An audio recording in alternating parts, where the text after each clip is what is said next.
Wacha wale viongozi ambao wameanza huu mchakato wa kuleta watu pamoja, na sisi kama vijana tuweze kuhusika katika huo mchakato.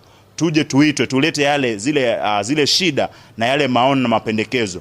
Tunataka tuhusishwe katika masuala ya maendeleo. Tunataka tuhusishwe katika mambo ya kujenga sera. Tusiwe watu ama wafuasi katika masuala ya siasa.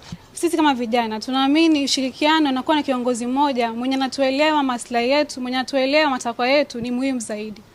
Na kiongozi huyu tungependa anapofika pale katika lengo ya kula National Dialogue aongelee masuala ya Mombasa na aongelee masuala ya vijana wa mama na vile vile wazee. Ali Hassan Joho, yeye ndio imeonekana ako katika ile kipaumbele ya kuleta watu pamoja kuzungumzia ukanda wa Pwani. Ndio maana tunasema tunaamini kwamba sisi vijana na yale mambo yenye inatusumbua, tukiketi chini pamoja na yeye, wakati atakuwa anafanya mazungumzo yake pale mbele, ataunganisha mpaka maoni yetu kama vijana. Manake wakati huu hatutaki tuambiwe tutakuja kuwafanyia. Sisi ndio tunataka tuseme mtufanyie hivi na hivi na hivi.